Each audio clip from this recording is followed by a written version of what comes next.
Admiral Carney and his operations officer Rollo Wilson had been monitoring the English-language propaganda broadcasts from Tokyo when inspiration struck them. Multiple women of American origin or education transmitted from Tokyo on a show called 0 Hour. Among them a UCLA alumna of Japanese heritage who'd been stranded in Japan while visiting an ill aunt when hostilities commenced. That particular evening's broadcaster was in a state of euphoria, proclaiming that the Japanese Navy had destroyed a dozen American carriers. The streets of Tokyo were filled with celebrating citizens. According to the broadcast, now that Imperial aviators had virtually eliminated the American naval presence, a Japanese fleet was sailing from the home islands to complete the destruction. An ultra-intercept validated the final portion of the propaganda claim. On the afternoon of October 14th at 12:16, Imperial General Headquarters had dispatched orders for a task force of cruisers and destroyers to proceed east of Formosa and eliminate what remained of the American fleet. Carney and Wilson assembled the Dirty Tricks Department in the wardroom and proposed that this presented an ideal opportunity for entrapment, using the damaged cruisers as bait to draw out the Japanese fleet for an ambush. Halsey found himself torn between competing obligations.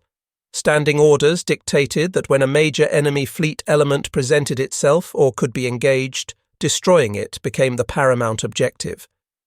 This directive seemed to shake Halsey from his unusual despondency. The audacious character of the Department of Dirty Tricks reasserted itself. They devised a deception scheme. In naval terminology, a battleship division carries the designation Battle Division followed by a number. The wardroom strategists had defiantly christened the two disabled cruisers being towed and their escorts Division 1. A new designation was now selected, Battle Division 1. Admiral Lloyd Wiltz, commanding the vessels, received orders to broadcast urgent distress calls, prompting one captain to observe that he now understood what a worm on a hook must experience. Meanwhile, one of Halsey's carrier groups positioned itself 100 miles distant, prepared to spring the ambush. The elaborate scheme collapsed. A Japanese reconnaissance aircraft detected the American carriers lying in wait, and the Japanese fleet reversed course toward home. Nevertheless, the Battle of Formosa was considered a decisive success.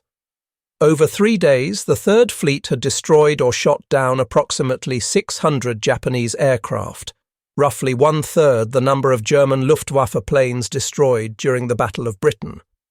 Halsey ridiculed the wildly inflated claims from Radio Tokyo, which by this point was asserting that nearly all American carriers had been sunk. He transmitted a message to Commander-in-Chief in Hawaii and Washington, stating that the Third Fleet's sunken and damaged vessels had been salvaged and were withdrawing at high speed toward the enemy. President Roosevelt found Halsey's audacity amusing, and as a morale-building measure, released the message to the public, further enhancing the Bull Halsey legend. Remarkably, the Japanese continued celebrating their entirely fictional naval victory. Newspaper headlines proclaimed it greater than Pearl Harbor, comparable to Tsushima. The Emperor declared a national day of celebration, and Hitler's congratulatory message was broadcast on radio. Imperial General Headquarters claimed the U.S. Navy's effectiveness had been reduced by 60%, with 26,000 American sailors killed. Halsey, whose racist declarations hadn't gone unnoticed in Japan, received particular attention. The Tokyo National Zookeeper was quoted announcing he'd prepared a special monkey cage for the Admiral of the Third Fleet. In February 1944, Admiral Ugaki had recovered from injuries sustained in the aircraft crash. He received command of the 1st Battleship Division, including the massive vessels Yamato and Musashi. Though he'd hoped for an even more prestigious assignment, he was satisfied to return to sea duty. He recognized that within Japan's shrinking navy, desirable commands were increasingly scarce.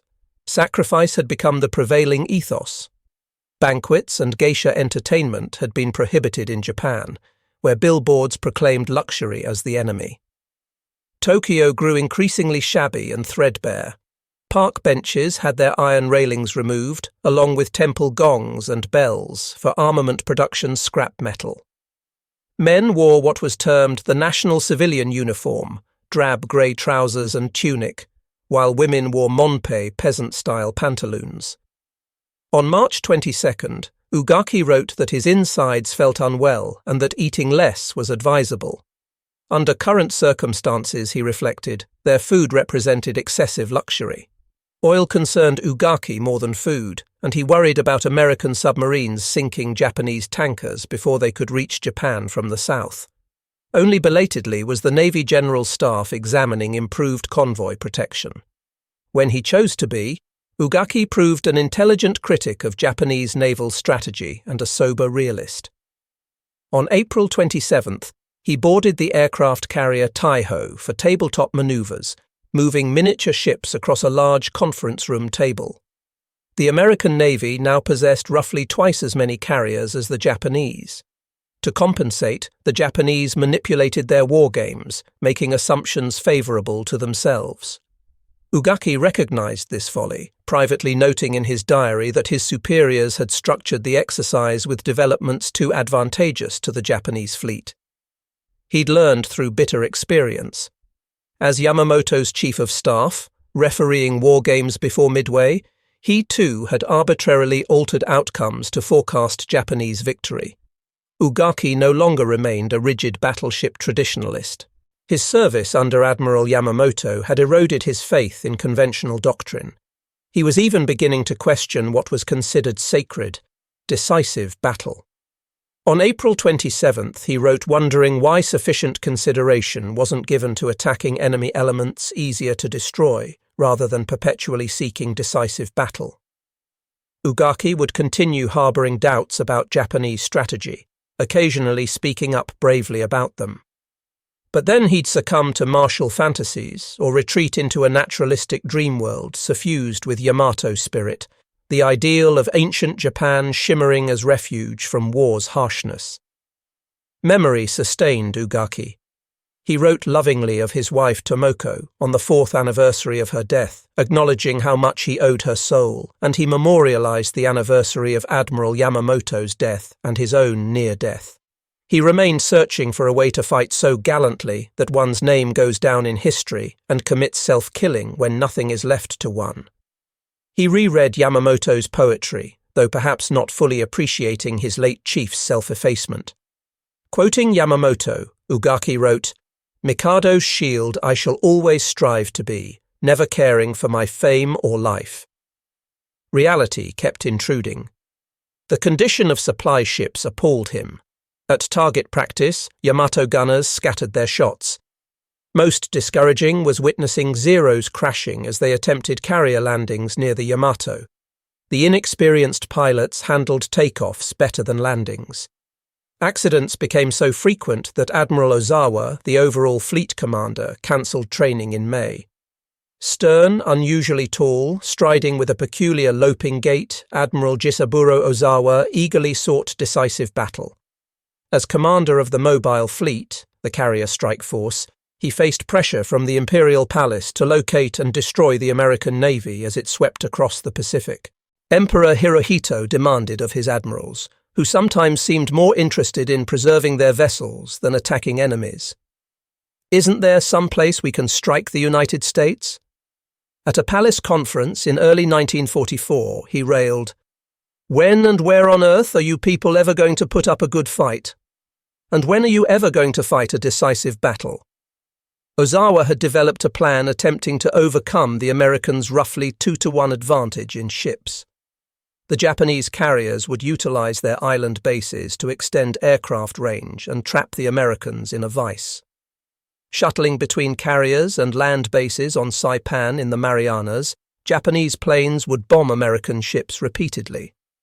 This shuttle bombing concept had tactical merit but overlooked the growing superiority of American planes and radar. The new armoured Grumman Hellcat more than matched the Zero. It could climb higher and absorb significantly more punishment. Ugaki had heard accounts of Hellcats emitting smoke after being hit by Japanese fire but flying safely away, while Zeros struck by Americans burst into flames. Ugaki lamented, "Why can't we get planes that can't be shot down?" Ugaki harbored doubts about Ozawa's battle plan, designated Operation A. Yet, as Admiral Ozawa's fleet sailed for the Marianas in mid-June, Ugaki's blustery combination of wishful thinking and fatalism returned. Ugaki sailed ahead of the carrier strike force in a vanguard of 4 battleships, including the 2 largest under his command, Yamato and Musashi, 8 cruisers and 3 carriers. He wrote in his diary, "Can it be that we'll fail to win with this mighty force? No, it can't be." He prepared for battle as he had before Midway, getting a haircut and saving a lock of hair in case of death, and bathing. He recorded, "So am well prepared for the worst." At the Battle of the Philippine Sea, Ozawa's shuttle bombing strategy failed. On June 19th, Ugaki anxiously waited on Yamato's bridge, cringing at a series of blunders. Ugaki's ships mistakenly opened fire on Japanese planes overhead. An American submarine torpedoed Ozawa's flagship, the brand-new carrier Taiho. Attempting to ventilate gasoline fumes collecting below decks, the Taiho crew only spread them. Then a spark ignited the fumes, and the ship exploded, splitting its flight deck wide open. The Taiho's final moments emblematize the warped priorities of the late-war Imperial Japanese Navy. On the bridge, proud Admiral Ozawa engaged in spirited debate with subordinates over the proper way to demonstrate honor. Talked out of going down with his ship, Admiral Ozawa rescued the Emperor's portrait from his stateroom. But in the confusion of abandoning ship, he forgot his codebook and temporarily lost communication with Tokyo headquarters. Ozawa had thrown caution and his pilots to the wind in a final assault on the American carriers. Most Japanese planes were shot down in the Great Marianas Turkey Shoot before reaching their targets. At day's end, Ugaki recorded, "Not only did we fail to inflict damage on the enemy, but we sustained heavy damage." He wondered, is it that heaven still does not side with us? Perhaps it's revealing that Ugaki blamed heaven for Japan's shortcomings, while the Americans, who had shot down far more aircraft, blamed themselves for failing to achieve a more resounding victory. Admiral Mitcher's planes from Task Force 58 found Ugaki's battleships and the carriers they were escorting the next day, June 20th, just before dusk. The scene possessed an almost eerie beauty.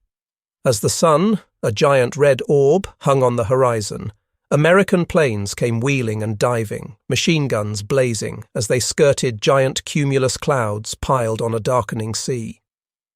Turning hard, the Yamato and her sister ships executed 90-degree turns almost in unison to evade American dive bombers and torpedo planes.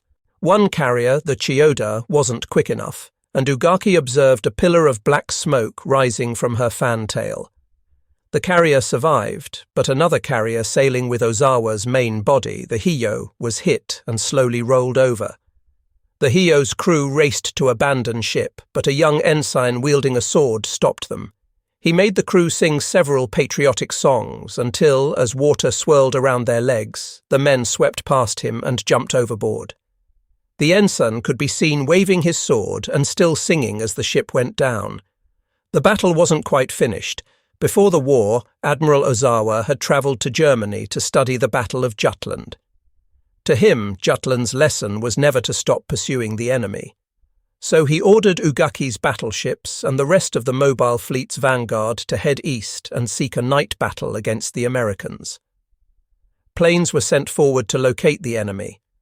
But as darkness fell, the lead scout plane radioed back, "No enemy sighted, so I shall return." The fleet was ordered to turn about and head west to safety. Ugaki was by now thoroughly demoralized. The next day he wrote, "Utterly awakened from the dream of victory, found the sky rainy and gloomy, rain clouds will not clear up, my heart is the same when the time for battle's up." Ugaki lamented, "The result of the decisive battle on which we staked so much was extremely miserable." At the Battle of the Philippine Sea, Admiral Ugaki reported to Admiral Takeo Kurita, the overall commander of the Second Fleet, serving as Ozawa's battleship vanguard. Given Japan's extreme aggressiveness in the Pacific War, its premium on sacrifice and willingness to die, It's perhaps puzzling that Admiral Kurita rose as high as he did in the Imperial Japanese Navy. Kurita wasn't a forward-leaning commander. In June 1942, at the Battle of Midway, when two cruisers under his command collided while evading a submarine, Kurita abandoned them as he withdrew from battle. Faced with a difficult choice, he elected not to risk his remaining fleet to protect the disabled cruisers. After one cruiser, the Mikuma, was sunk, and the other, the Mogami, badly damaged by American planes, Kurita was criticized for not standing by the cripples. At Imperial General Headquarters, gossip circulated that Kurita would only attack when directly ordered, that he needed his butt kicked. Yet by June 1944, he'd been given great command, with overall responsibility for the IJN's heaviest guns, a fleet comprised of most of the Navy's battleships and cruisers. At the end of the Battle of the Philippine Sea, on the night of June 20th, Kurita hadn't wanted to pursue the American fleet. He was content to withdraw and fight another day. Kurita remained as ever quiet, composed, considerate of his men, but not bold. His attitude hadn't changed since that purple night in October 1942, when he'd taken two battleships close to Shell Henderson Field at Guadalcanal, then withdrawn into night's safety. He'd been thinking all the while how not to make martyrs of his men and sacrifice his ships. Since Guadalcanal, Kurita's career had continued advancing, not because he was a great warrior spirit, but because he was a beneficiary of the IJN's rigid seniority system, and he'd been wise to avoid admiralty politics, thereby making fewer powerful enemies.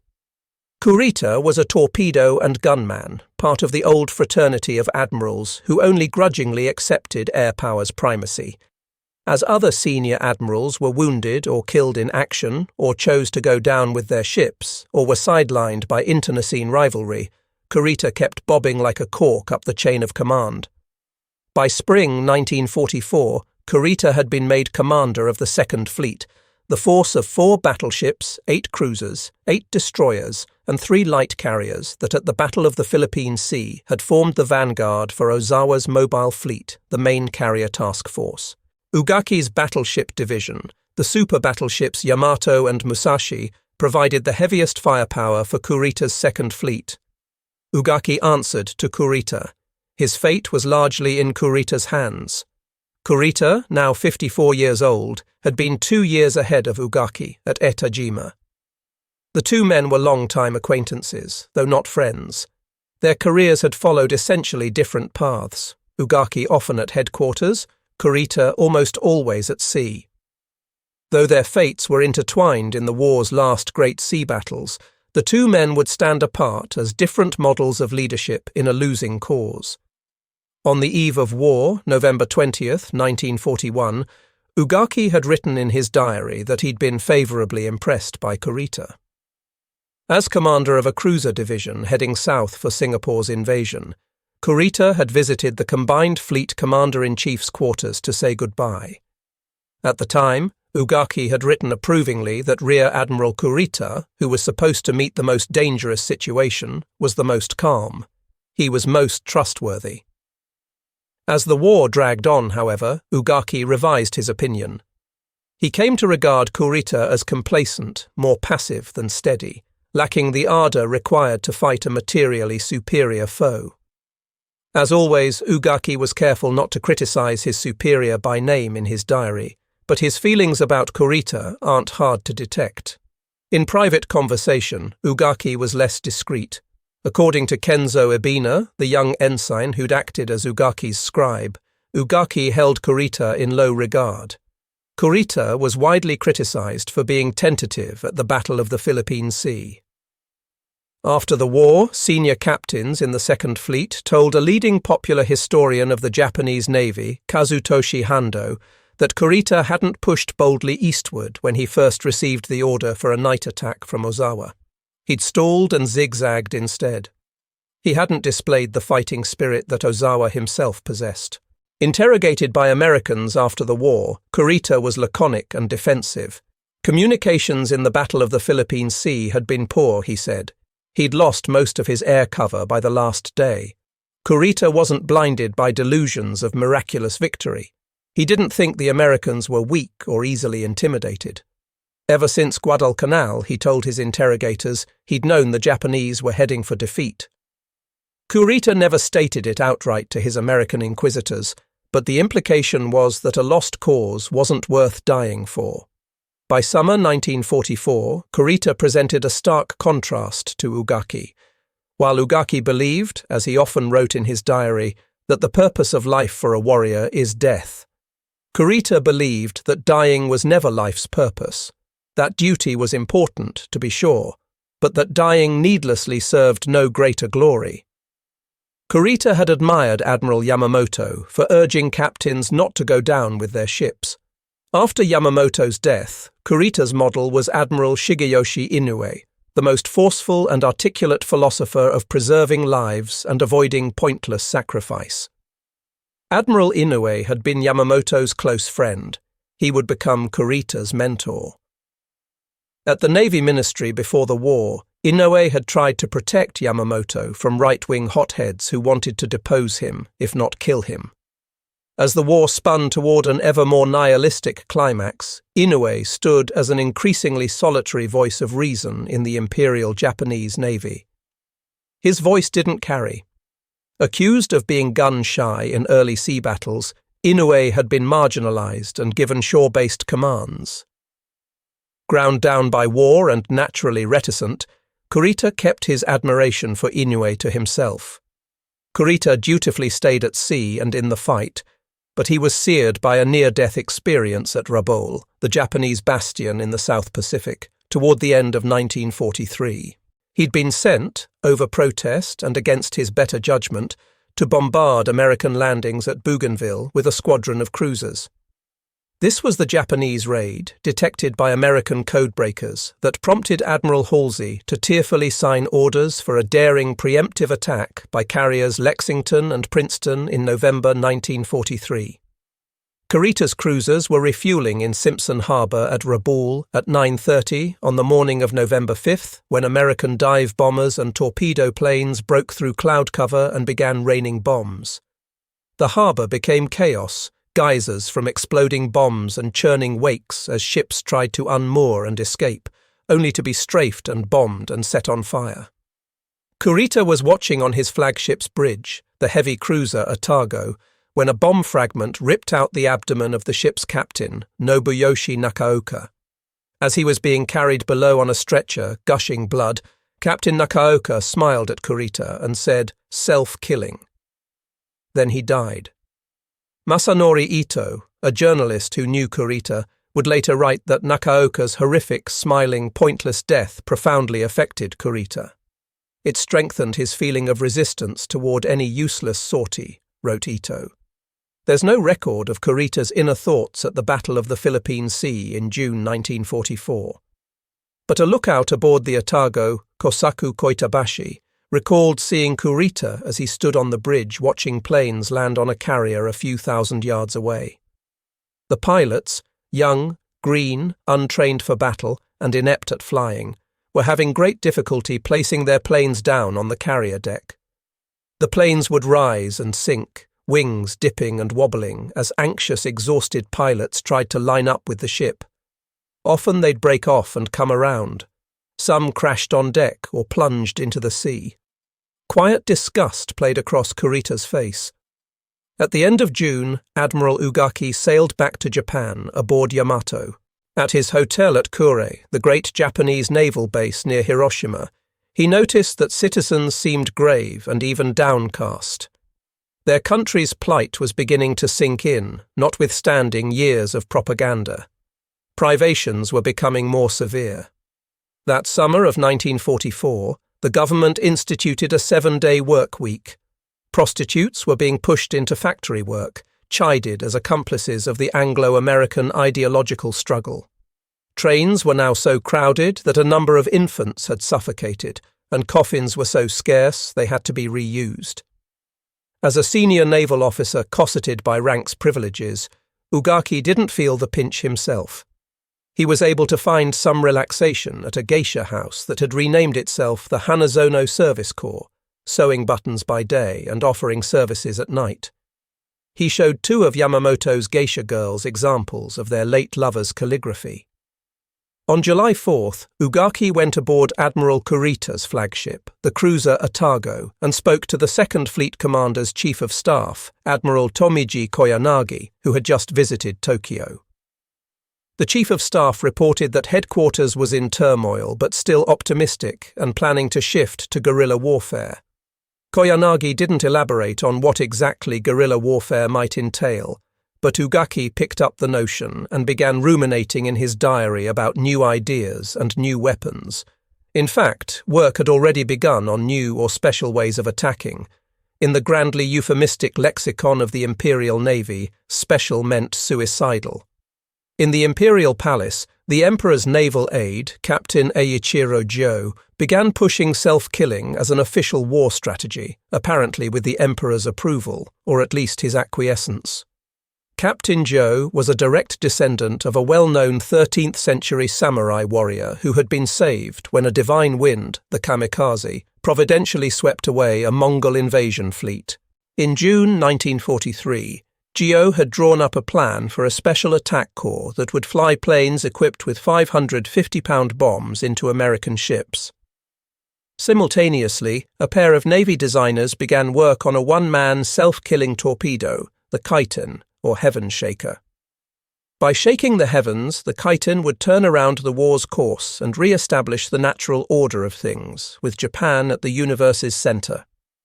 The idea of body smashing and keshi, dare-to-die tactics, was centuries old. From the war's very first hours, Japanese warriors had voluntarily and spontaneously sacrificed themselves for their emperor. In April 1944, a young pilot plunged his airplane into the path of a torpedo launched by an American submarine, saving a Japanese warship and winning a posthumous promotion to lieutenant. Told of the pilot's heroism, Emperor Hirohito granted the man's spirit a place at Yasukuni. But until summer 1944, the Emperor and his senior commanders had stopped short of requiring pilots to die. The American invasion of the Marianas and the defeat of Japanese forces on Saipan in June and July were the tipping point. The Marianas were supposed to be Japan's defensive perimeter in the Pacific. Once Americans were installed on Saipan, they'd be within long-distance bombing range of Japan. Such a setback couldn't be concealed, and Japanese public discontent began to show for the first time. Dissent was a relative term. No one spoke openly about government failures, or about surrendering, or even publicly conceded the war wasn't going well, much less acknowledged it was a disaster. There was nothing like a resistance movement, only some scrawled bathroom graffiti and the occasional lonely scholar or journalist trying to slip past the special higher police carefully worded double meanings of veiled protest. Still, there were quiet rumblings within government.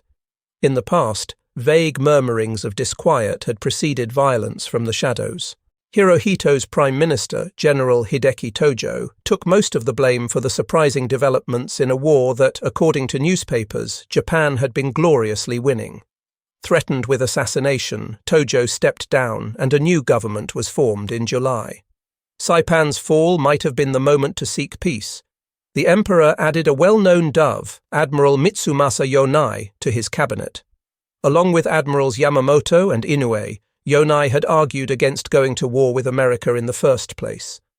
If Hirohito had really wanted to spare his people and his sacred islands from destruction, he might have looked for ways to begin negotiating with the Americans in July 1944.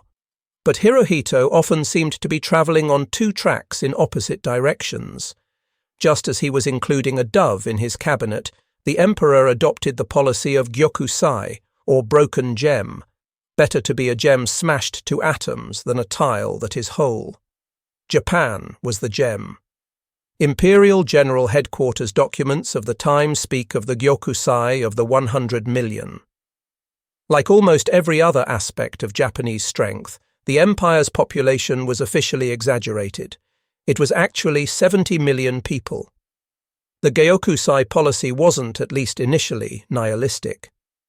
Japanese High Command continued believing the Japanese could simply outlast America, that the decadent liberal individualists of the West would fold in a test of wills with the Yamato spirit.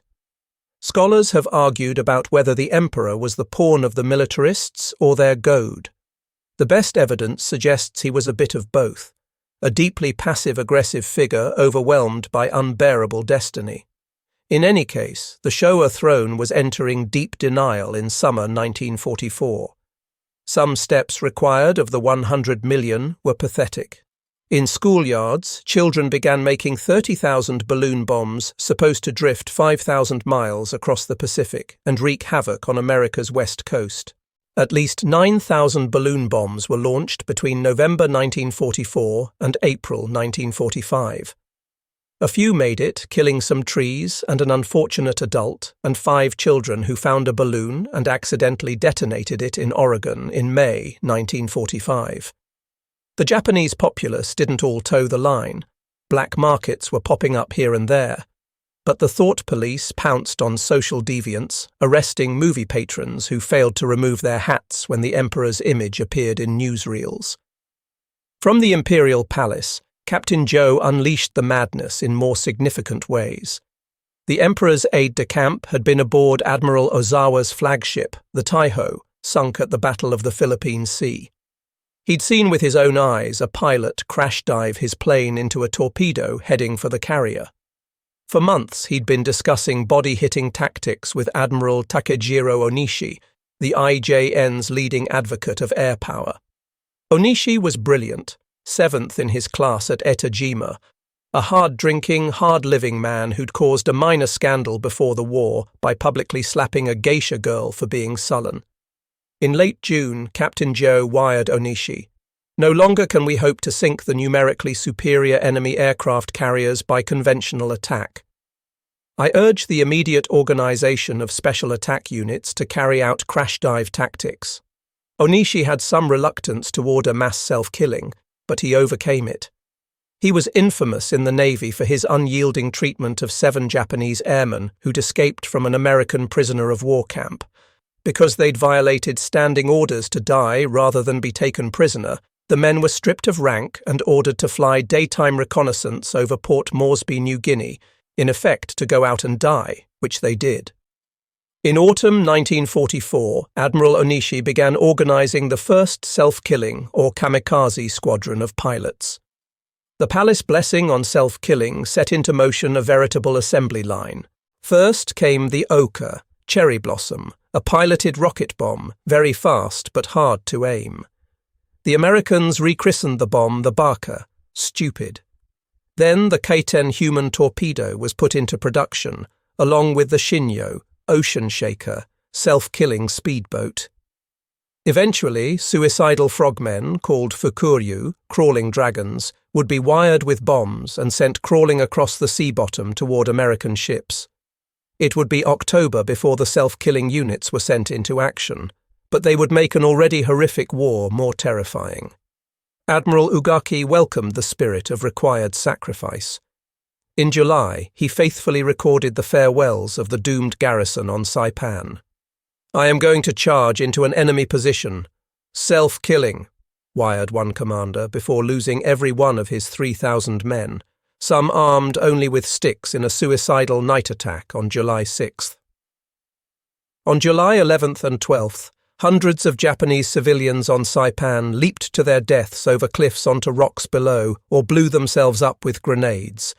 American sailors and Marines watched, appalled, yelling, "Surrender! Don't jump!" But the Japanese had been told they'd be raped by Americans or flattened by tanks. Japanese newspapers extolled the mass self-extinction. One Tokyo daily headlined, "Sublimely Women Too Commit Self-Killing on Rocks in Front of Great Sun Flag." Patriotic essence stuns the world. Reading about the mass self-killing, Ugaki was moved to tears and wrote in his diary, "What a tragedy. It was only to be expected that servicemen should be killed in action," he went on. But he was amazed to read about women, children, and old men killing themselves. "No people but the Yamato nation could do a thing like this," he wrote proudly on July 29th. "I think that if 100 million Japanese people could have the same resolution, it wouldn't be difficult to find a way to victory." Ugaki himself was feeling under stress from so much thinking about new and better ways to kill and be killed. Though no longer in an influential staff position to affect war policy, as commander of the super battleships his voice carried some weight, or so he hoped. He spent hours stewing over the war situation and writing memos to the Admiralty in Tokyo. He didn't feel well, his bad teeth were acting up, and he reported in his diary that he was suffering from piles and a bladder infection. Though an avid hunter, he declined an offer to shoot wild boar. As the war situation is deteriorating and my health is not so good, I couldn't feel like going out to shoot. Thou shalt not kill for me for a while, he wrote without apparent irony on August 6th. He was dreaming of death on a far larger scale. I'm in agony trying to discover the way to win by all means, he wrote that same day.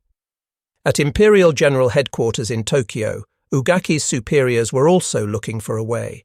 The Emperor was still demanding decisive battle, a splendid victory like Tsushima. He sulked over Saipan's loss and demanded his forces stop the Americans' next likely step, an invasion of the Philippines. By taking back the Philippines, the Americans could cut off the sea lane between Japan and her oil-producing colonies to the south.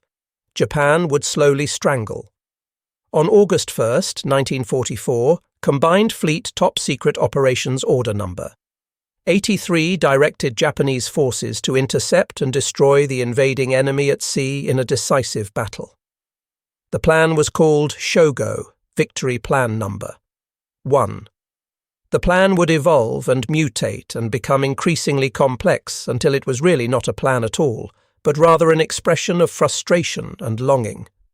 By mid-October, at Imperial General Headquarters, the Navy's Chief Operations Officer would melodramatically declare the show plan's ultimate and true purpose.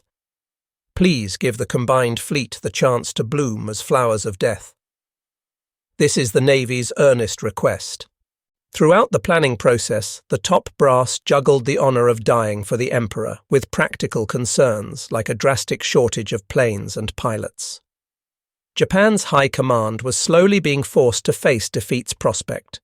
Reality was too much for them. Posturing, bureaucratic gamesmanship, and apocalyptic fantasy became an excuse to avoid facing harsh truths. The complex maneuvering at the top of the Imperial Navy's chain of command in summer and fall 1944 is complicated to unravel, but it's essential background to understanding the terrible dilemma that would face the striking force commanders at sea, Admiral Kurita and his battleship commander Admiral Ugaki, when they finally encountered the enemy in late October. Interrogated after the war, the Navy's top man, the Commander-in-Chief of the Combined Fleet Admiral Somu Toyoda, confessed he'd felt tremendous pressure to defend the Philippines at all costs, even if it meant sacrificing his entire fleet. The public was beginning to question why the Navy had failed to prevent the Marianas' loss. Toyoda wasn't sanguine about the outcome, but he was willing to gamble. Toyoda exemplified the strange psychosis that gripped the Japanese military in Empire's last days. In less than 5 years, he'd progressed from opposing war with the United States to a kind of suicidal fatalism. The only constant was a fanatical notion of the Navy's honor. Admiral Toyoda was a precise, strict, prickly, bitter man. The story was told of his bathing with his young son. The little boy urinated in the water, and when Toyoda confronted him, the child denied it. Toyoda called his son a liar and bullied him until the boy confessed. The moral of the story, it was said, was never piss in Toyoda's pool. In other words, never question his authority or try to duck his commands. Toyoda hated the army as much or more than he hated the Americans. He blamed the army's political meddling for dragging Japan into war. Secretive and suspicious, he moved Combined Fleet headquarters off a cruiser moored at Yokohama, Tokyo's port city, into a bunker at the Navy War College, the IJN's senior command school in the suburb of Hiyoshi. He rarely left, and when he did, he travelled incognito. Toyoda's direct subordinate was Admiral Jisaburo Ozawa, the tall, dynamic, headstrong commander of the Mobile Fleet, the Navy's carrier task force. The Japanese Navy had its own gun club, But the battleship commanders had finally, grudgingly, recognized aircraft carriers' preeminence. At the Battle of the Philippine Sea, the mobile fleet was the main force. Kurita's battleships and cruisers, the so-called Second Fleet, had been under Ozawa's overall direction. Ozawa was a very able officer, but he too had been reduced by the unthinkable, the likely defeat of the Empire, to contemplating the proper way to die. At first, Toyoda was counting on Admiral Ozawa to produce a miracle. He badgered Ozawa to take his carriers and sail south to Linga, near Singapore, where Admiral Kurita had moved with the battleships and cruisers of the Second Fleet to be close to a ready oil supply. Toyoda wanted Ozawa to take over the overall battle plan, but there was a catch. After the carnage of the Great Marianas Turkey Shoot in June, the Navy was woefully short of planes and pilots with enough experience to both take off and land on carriers. Ozawa, who was known as very independent-minded, resisted Toyoda's request to go south. He argued that he needed to stay in the home islands to train his pilots. Besides, Ozawa wanted to know if this decisive battle was to be the last gasp of the Imperial Japanese Navy, if the Navy was really planning to throw the entire combined fleet at the Americans, then why didn't Admiral Toyoda, the Commander-in-Chief himself, go to Linga to lead the way? Both men were stubborn. While their staffs worked on an intricate battle plan, the commanders argued. It wasn't entirely clear who was in charge. It appeared that Ozawa would be willing to take his mobile fleet to Linga and join forces with Kurita's battleships if he could muster enough planes and trained pilots. But that might not be until November or December. Toyoda was worried the American invasion would come as early as September, perhaps even in August. In that case, if Americans attacked before the Japanese were ready to fight them head-on, Ozawa said his carriers would act as a diversion.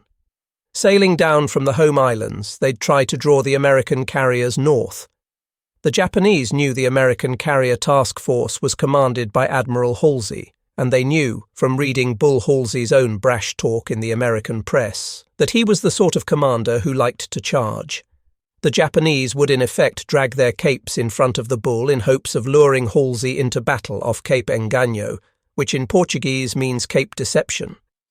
With Halsey charging north, the way would be open for Admiral Kurita to attack the relatively unguarded American transports as they unloaded troops onto Philippine beaches. The show operation would be essentially carrying out one of the Z-Plan options, the document Americans had captured before the Battle of the Philippine Sea. In that battle, Admiral Ozawa had followed a different tack, attempted shuttle bombing. But now Ozawa proposed a classic use of deception to clear the way for a battleship attack on the American landing force. Of course, the deception was tremendously risky, since by coming close enough to attract Halsey, Ozawa would be exposing his fleet to Halsey's warplanes. Ozawa knew he wouldn't have enough trained pilots and planes to put up much defense. That Ozawa was willing to use Japan's remaining carriers as bait suggests how far gone he was on the road to self-annihilation. Whether the suicidal gambit would work was unclear. Coordinating the movements and timing of different fleets over thousands of miles is difficult, even with good communications, which the Japanese lacked. Ozawa and Toyoda were barely speaking to each other, and no one was speaking to Admiral Kurita, commander of the Second Fleet, who would actually command the main battle fleet if Ozawa failed to come to Linga to take charge. Aboard the Atago, Admiral Kurita's chief of staff, Admiral Tomiji Koyanagi, wondered why his boss wasn't consulted on the show plan.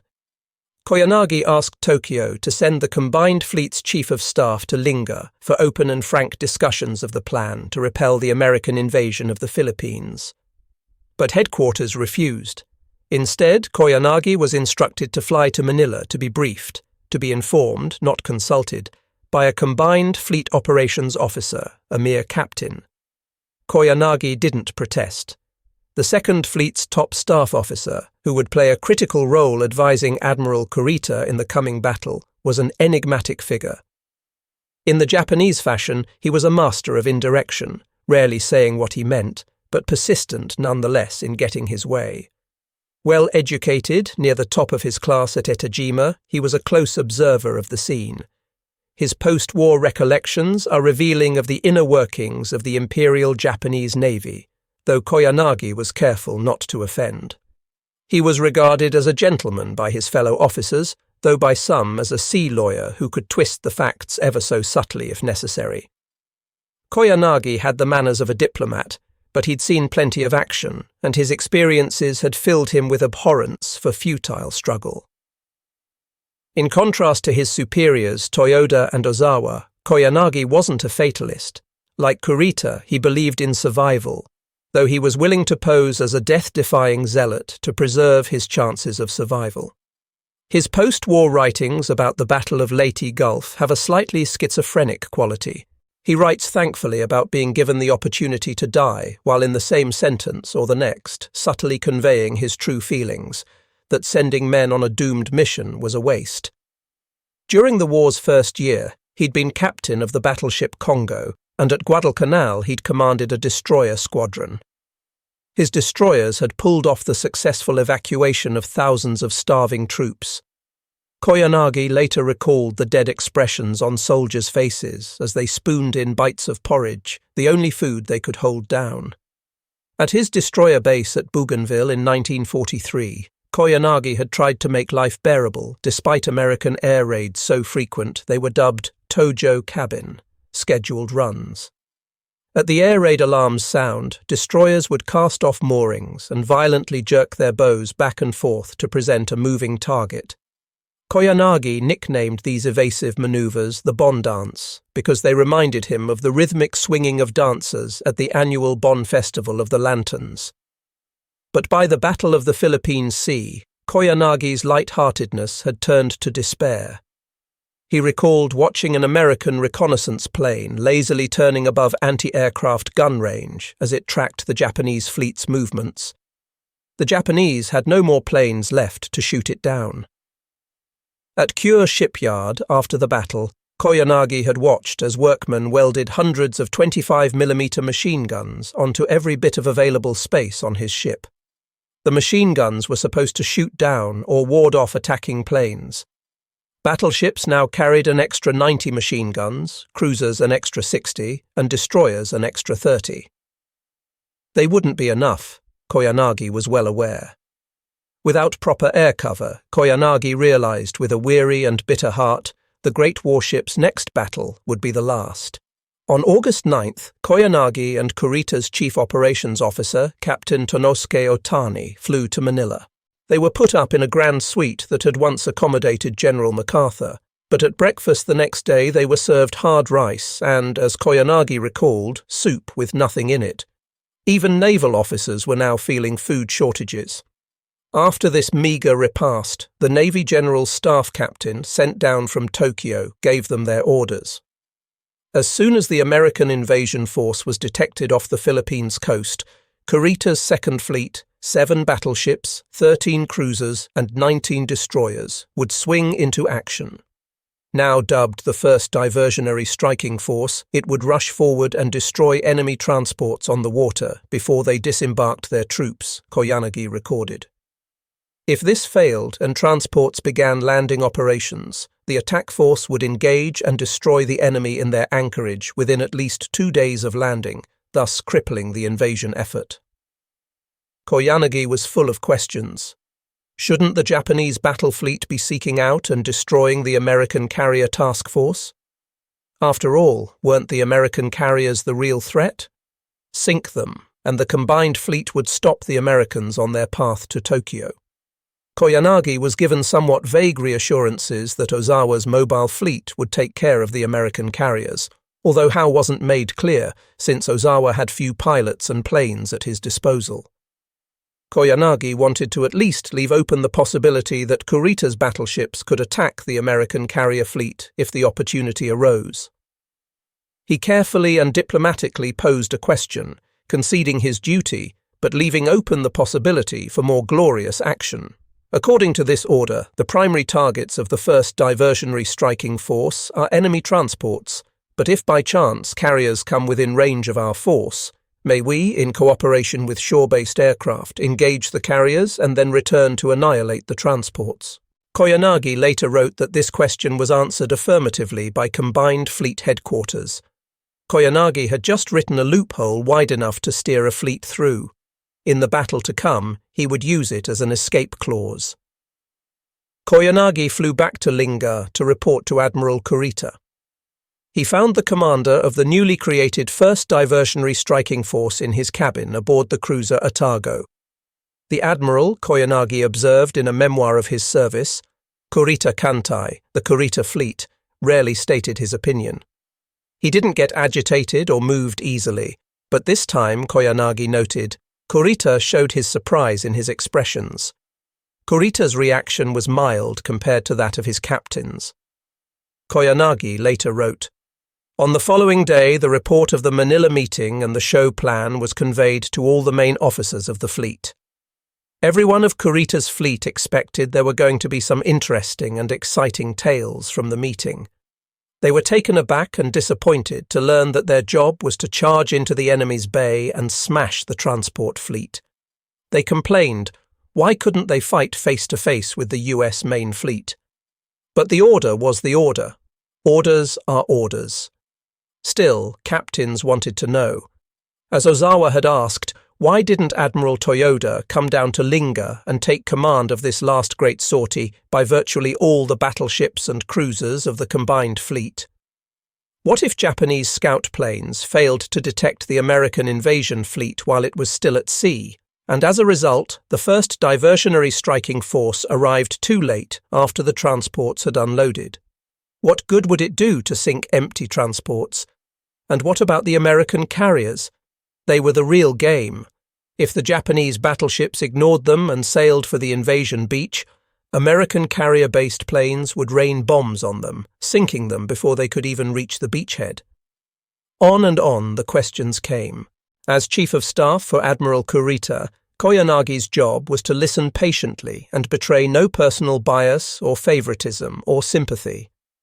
Outwardly, wrote Koyanagi, I rejected all complaints of this nature, but inwardly I understood and sometimes even agreed with my officers. One of the officers watching and listening as the debate raged was Admiral Ugaki. As commander of the 1st Diversionary Striking Force's biggest battleship division, including the Yamato and Musashi, Ugaki was the most senior officer after Kurita.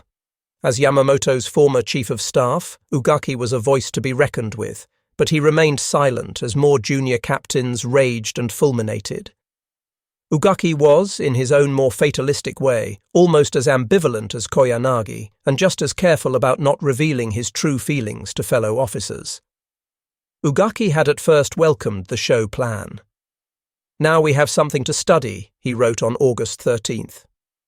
Whether the plan is adequate or not, he went on, let's bind ourselves together tightly for one object and seek the last decisive battle once and for all. But then his doubts about decisive battle, which had begun to nag at him before the Battle of the Philippine Sea, began to return. He became downcast and began to brood. On the last day of August, he wrote one of his melancholy poems, Gone is the sun, and the mountain of the clouds loses its colour. For all his invocations of the Yamato spirit, he realized that in the show operation, an inferior force would be attacking a superior force. Such a decisive battle, he knew, left little chance of winning. He began thinking about a sumo wrestler who beats 5 opponents in a row. I realized that one couldn't win if one grappled and exerted too much effort with each of the 5. One had to win 4 of the 5 by just pushing them out or outwitting them. A case where the sumo wrestler was really matched in earnest occurred only once or twice. The lesson for the outmatched Japanese navy was to avoid decisive battle and instead chip away at the enemy with surprise attacks on the flanks. Alone, away from the other commanders, Ugaki presented his views to Admiral Koyanagi. The Chief of Staff said he'd pass them along to fleet headquarters in Tokyo. Ugaki patiently waited for some kind of response. None came. Ugaki swallowed his frustration by going hunting. He roamed the hot sands around Linga, searching for pigeons. Caught in rain squalls, he didn't have much luck. Though I got all wet, the bag was small, he recorded on September 20th. his self-killing spirit would return, then fade. An American carrier task force was spotted near the Philippines. Land-based planes went looking for it. "If the planes are to be expended anyway, attack the enemy and perish," Ugaki wrote, favouring for the moment a last all-out spasm of violence. His mind was full of contradictory thoughts, at once wild and prudent. On September 24th, he had a reunion with some Eita-jima classmates. "Who can guarantee that this will not be the last reunion at the battlefront?" he wrote. Night and day, the 1st Diversionary Striking Force trained for the show operation. Ugaki's super battleships took turns playing aggressor. Some days, the Yamato would stage a mock attack on Linga anchorage, while the Musashi played defender. Other days, the roles would be reversed. Often the manoeuvres took place at night, the preferred hour of battle. The Japanese no longer believed that superior Oriental eyesight was enough. Learning from early defeat in night battles at Guadalcanal, Americans had begun using radar. After much delay, the Japanese had finally responded by installing radar in their warships, though it was crude and not yet very effective. In the tepid waters off Linga, the war games continued. Exhausted, the men were granted shore leave in early October. Ugaki balked at letting the men go into Singapore's flesh pots. He was worried the fleet wouldn't be ready to sortie when the time came. Americans had been bombing Manila, and the American Third Fleet under Admiral Halsey had been sighted near the Philippines. On October 3rd, Ugaki wrote in his diary, "Enemy forces are powerful indeed." On September 12th, the day of his first action as commander of the Third Fleet, Admiral Halsey came striding onto the flag bridge of the USS New Jersey to watch the dawn launch of an airstrike against the central Philippines. Lieutenant Carl Solberg, a junior staff officer, was struck by Halsey's vitality and his disproportionate features. His eyebrows, more black than grey, seemed to jut ahead of him, Solberg later wrote. Although Halsey wasn't a big man, his shoulders and head were so large that he almost seemed to lurch as he walked. Halsey advanced like a boxer, rising on the soles of his feet with a spring in his step. The 62-year-old Halsey, Solberg observed, was like a man going to a tryst. Halsey's fleet was so vast he couldn't see it all. Stretched out across the Pacific in regular cruising formation, the 200-odd ships of the Third Fleet occupied an area 40 miles long and 9 miles wide. In the panicky hours after Pearl Harbor, Halsey had sallied forth in a task force that consisted of 1 carrier, 3 cruisers, and 9 destroyers. Now, 2 years and 9 months later, he commanded the largest, most powerful fleet of warships ever assembled: 18 carriers, 6 battleships, 17 cruisers, and 64 destroyers. The only limit on the Big Blue Fleet's reach and endurance was human exhaustion.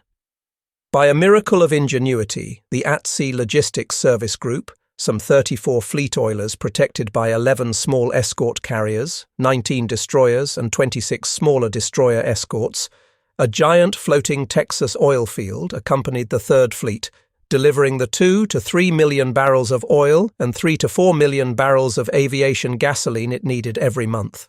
Halsey's flagship, the battleship New Jersey, stretched 888 feet, about 3 football fields. Its crew of 2,000 men slept in bunks stacked 4 high, but they lived better than Japanese sailors, who slung their hammocks wherever they could and were motivated by spiritual bars, wooden bats used as nightsticks by petty officers. The New Jersey was a luxury liner compared to the typical Japanese warship. Since 1905, ice cream makers had been installed in American battleships to promote clean living and good fun. Officers fared well. Halsey lived in flag country, a warren of staterooms for his staff of 50 officers in the ship's forward superstructure. His staff officers were handed a notice when they joined the ship. It read, one of them later noted, as if written for a country club. Your room boy will collect your laundry Monday and return it to you Wednesday. Laundry, cobbler service, tailoring services and haircuts are free. Medical and dental services are available to officers at all hours at Sick Bay, located at frame 85 on the 3rd deck. The wardroom served fresh steaks and chops, tossed salads and baked Alaska every Sunday. Aboard the New Jersey, Halsey had his own private flag bridge beneath the ship's main bridge. He could watch his fleet stretching from horizon to horizon while sitting in one of 4 elevated chairs reserved for him, 2 on each side of the ship, 1 behind glass, 1 exposed to the sea air. Halsey had first wanted an aircraft carrier as his flagship, but he decided that a carrier was too vulnerable. Admiral Spruance had modestly raised his flag on a cruiser, but Halsey chose a swifter, 33 knots, and more formidable brand-new Iowa-class battleship. Though not quite as large as the Yamato, the New Jersey could throw 9 tons of munitions almost 15 miles in a single broadside. The recoil from its main battery pushed the 45,000-ton ship 10 feet sideways. The concussion, one gunnery officer recalled, was rather like being hit by a slow truck wrapped in a sofa. Customarily, the fleet commander received his captains aboard his flagship. He didn't go visiting them, but Halsey was eager to see one of the new Essex-class fast carriers. Halsey's first act upon joining the Third Fleet was to call on his carrier task force commander, Admiral Mark Mitcher, aboard his flagship USS Lexington. In a sense, Halsey was showing his respect for Mitcher. But Mitcher, who'd been at sea for almost a year leading the carriers of the Big Blue Fleet across the Pacific, wasn't cheered by Halsey's arrival. Mitcher gave no outward sign and received Halsey royally. Men are transferred from ship to ship at sea by breeches buoy, a chair on a pulley. Mitcher provided Halsey with a handsome chair, fitted out with a Surrey fringe on top and an ashtray. Mitcher was all smiles, but he knew that Halsey's arrival meant an end to, or at least a curtailment of, Mitcher's freewheeling authority. Excepting the first day of the Battle of the Philippine Sea when he reined in Mitcher, Admiral Spruance had quietly given his carrier commander great leeway. The more domineering Halsey would want to call the shots. Mitcher appreciated that Halsey would be hard charging, but he also knew that Halsey hadn't stepped aboard a carrier in nearly 2 years, and that Halsey's staff knew little about carrier operations, certainly far less than Mitcher's own staff. Halsey wasted no time testing the Japanese. Halsey visited the Lexington on September 12th. On September 12th and 13th, the Third Fleet's warplanes struck the Philippines. They encountered surprisingly little resistance. Halsey was puzzled. The flyers of the Big Blue Fleet claimed to have shot down 173 planes and destroyed 305 more on the ground, all at a loss of only 8 planes. A downed aviator, rescued by natives, reported hearing that there were no Japanese on Leyte, at the center of the Philippine archipelago. This somewhat slender evidence was good enough for Halsey. He announced to Mick Carney, his chief of staff, "I'm going to stick my neck out." Send an urgent dispatch to Commander-in-Chief. The invasion of Leyte in the Philippines wasn't set for another 3 months in December. Halsey recommended that the date be pushed up to October 20th. At the time, Admiral King was in Quebec at a war planning conference with the other military chiefs and Roosevelt and Churchill. The assembled brass debated for only 90 minutes before approving Halsey's suggestion. Halsey's impulse, while just that, was brilliant. As it turned out, the downed pilot, or his Filipino rescuers, was wrong about Leyte. This island was crawling with Japanese, and reinforcements were on the way. But by pushing up the invasion date from mid-December to October 20th, Halsey guaranteed that Japan wouldn't have enough planes and pilots ready to mount a decisive air-sea battle against the Third Fleet. Though he didn't know it, Halsey was forcing the hand of Admiral Toyoda and the combined fleet before they were ready. Halsey was as ever impatient to get at the Japanese fleet. On September 15th, Lieutenant Solberg observed Admiral Halsey sitting on his bench in Flag Plot as the Third Fleet provided protective cover for a marine landing at the Palau Islands. Flag Plot, a deck above Halsey's living quarters, was the nerve centre for all Third Fleet operations. It was a teeming place, recalled Lieutenant Commander John Lawrence, who, like Solberg, was an air combat intelligence officer evaluating threats, targets, and raid effectiveness. Officers pored over a large chart table while sailors wrote on clear plastic plotting boards with grease pencils and relayed orders over a cluster of voice tubes. Halsey sat ostentatiously reading a dime store paperback. Solberg wondered at this staged picture of repose. He guessed that Halsey was making a show of confidence in his men going into battle. The Admiral was so serene he could read novels, but he also suspected that Halsey was unhappy with his assignment, a costly and unnecessary diversion. Halsey was right. The Palaus had little strategic significance, and the Marines ran into more than 10,000 well-dug-in Japanese on one of the Palau Islands, Peleliu. Halsey was chafing at the very nature of the Third Fleet's duty that day. The Big Blue Fleet's job was to cover the Marines' beachhead from air or sea attack, yet there was little threat of that. The Japanese fleet was nowhere nearby. Halsey didn't want to babysit the Marines. After all, he reasoned, the amphibious landing force had its own navy, small escort carriers whose planes could fly over the beaches strafing and bombing, and old slow battleships, several of them salvaged from Pearl Harbor's bottom, perfectly suited to shore bombardment. Such passive, stationary duty, Halsey believed, was wasted on the new fast carriers and fast battleships of the Big Blue Fleet. Halsey saw the Third Fleet as a kind of modern cavalry force. After the war, Halsey's operations officer, Captain R.E. Rollo Wilson, described in a War College speech how Halsey wanted to use typical cavalry tactics to strike hard at many sources of enemy strength, even in a fashion unpredictable to the enemy. Even at the palace, Halsey positioned his aircraft carriers so they could go chasing after the Japanese fleet at a moment's notice.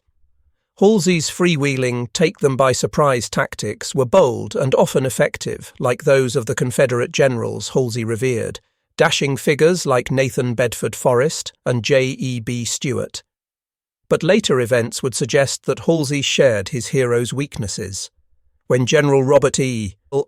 Lee arrived at Gettysburg for the South's own decisive battle against the North in July 1863, the Confederates had badly needed scouting intelligence on the Union Army. Stuart's cavalry was off joyriding, nowhere to be found, and Lee was deeply disappointed. The day would soon come in the Pacific War when Admiral Nimitz would be similarly frustrated about Bull Halsey. Halsey wanted to make sure he wasn't tied down the way Admiral Spruance had been in the Marianas, tethered to the beachhead while Japanese carriers taunted him from afar. In September, Commander-in-Chief prepared the Third Fleet's orders for the coming invasion of the Philippines. The Big Blue Fleet was to cover the invasion, just as it had supported earlier landings in the Gilberts, Marshalls and Marianas. But then there appeared some language that hadn't appeared in earlier operations orders. In case opportunity for destruction of the enemy fleet offers or can be created, such destruction becomes the primary task. It's not clear who wrote this proviso, which was to have dramatic consequences, a fatal tail that wagged the dog, as the great naval historian of World War II, Samuel Eliot Morison, later wrote. But the hunting license for Halsey expressed the clear intention of Admiral Towers, the air chief back at Commander-in-Chief, who was always searching for ways to make aircraft carriers offensive weapons. Towers, ever the champion of the Brown Shoe Navy, wanted to free the Third Fleet commander from the chore of covering troop landings. That September, Towers wrote in his diary, "Thank heavens Halsey and Mick Carney have slipped into the driver's seat." Halsey was quick to grasp the meaning of his broad writ. After reading the operations plan, Halsey wrote Admiral Nimitz at Commander-in-Chief, "Inasmuch as the destruction of the enemy fleet is the principal task, every weapon must be brought into play, and the general coordination of these weapons should be in the hands of the tactical commander responsible for the battle. My goal is the same as yours, to completely annihilate the Jap fleet if the opportunity offers." By tactical commander responsible for the battle, Halsey meant himself. Halsey reported to Nimitz, who at the time didn't object to Halsey's license to roam. Unfortunately, Nimitz wasn't the only commander with a stake in Halsey's operations. The reoccupation of the Philippines was to be a joint Army-Navy operation. The invasion itself would be staged by General MacArthur, fulfilling his vow to return to the Philippine Islands he'd been forced to abandon in the war's first months. The amphibious landings would be covered by the Seventh Fleet under Admiral Thomas Kinkaid. The Seventh Fleet, also known as MacArthur's Navy, with its small escort carriers and aging battleships on loan from the Pacific Fleet, was fine for shelling and bombing Japanese positions. It was less well equipped to hold off an attacking fleet, the task assigned to the Third Fleet. Kinkaid reported to MacArthur, just as Halsey reported to Nimitz. The chains of command stayed separate all the way to the Commander-in-Chief, President Roosevelt. Halsey's operational orders, with their seeming carte blanche to break off from supporting the landings, said nothing about getting permission from General MacArthur or consulting with Admiral Kinkaid. Halsey wasn't even required to notify them. This was a grave oversight, born of the folly of divided command. Halsey's staff prepared constantly for their commander's longed-for collision with the Japanese fleet. A board for war games was built on the deck in flag country. Halsey's men pushed about model ships, creating and recreating battle scenarios. After the dinner plates were cleared in the Admirals' mess, the old Department of Dirty Tricks, Halsey's staff had followed him from Noumea to Hawaii to the New Jersey, reconvened. "We felt it was a poor day," recalled Halsey's Chief of Staff, Admiral Carney, "when we couldn't think of something that would bitch up the enemy's plans and intentions." The atmosphere in the wardroom was informal, proudly so. When the staff had moved from Noumea to Pearl Harbor, they'd resisted the Commander-in-Chief dress code. A sign was posted by Rollo Wilson, the operations chief and staff poet, outside Halsey's office. It said, "In the office, complete with a black tie. You do look terrific, but take it off here. This is still South Pacific." Halsey had no use for timid subordinates, recalled Carney. Things were hammered out. They were hammered out with a degree of informality, which I think raised some eyebrows around the world, and certainly around the Navy, from time to time. Sometimes these things were purple slugging matches. Halsey called Carney a goddamned stubborn Mick, and worse. Carney pushed back. But when Halsey decided, he'd point his finger and announce he'd made up his mind. That was it. There were no appeals. His subordinates, long accustomed to the absolute power of captains, knew not to press a point. In order to allow debate to go on, Halsey would sometimes withdraw from the Admiral's mess into his day cabin next door, where he'd pretend not to listen, recalled Lieutenant Commander Lawrence, his chief air combat intelligence officer. But the Admiral would jump in if he heard something he didn't like. One night, a new arrival on the staff, a regular Navy officer who was a little too smug about his Annapolis-class ring, made the mistake of condescending to Dr. Doug Moulton, Halsey's Air Ops officer, who was a reservist. "You, a reserve officer, dare to argue with me," the ring knocker sputtered at one point. Halsey came storming into the room, Lawrence recalled, and chewed out the startled and abashed Annapolis man. Halsey's staff returned his loyalty. The staff was devoted to Halsey. He was the most marvellous man to work for. He had a temper, but he was kind, Lawrence recalled, and he had extraordinary charisma. Every day, Lawrence played cutthroat deck tennis with Halsey and two other staff officers, stripped to their shorts, on a court created on the foredeck next to a 16-inch gun turret. Lawrence partnered with Marine General Bill Riley, Halsey's bluff chief of plans, whom Halsey's critics at Commander-in-Chief regarded as a weak planner but an iron-fisted partier. Halsey's partner was his doctor, Carney's Piggy Weeks. Halsey met Dr. Weeks at a cocktail party in Pearl Harbor at the end of 1943 and had been charmed by him. Wisecracking and determinedly, if somewhat manically, upbeat, Weeks functioned as a kind of all-purpose morale officer for the staff. He wrote funny, ribald diagnoses of their various ailments, which usually seemed to centre around sexual deprivation. Weeks also controlled the wardroom liquor supply.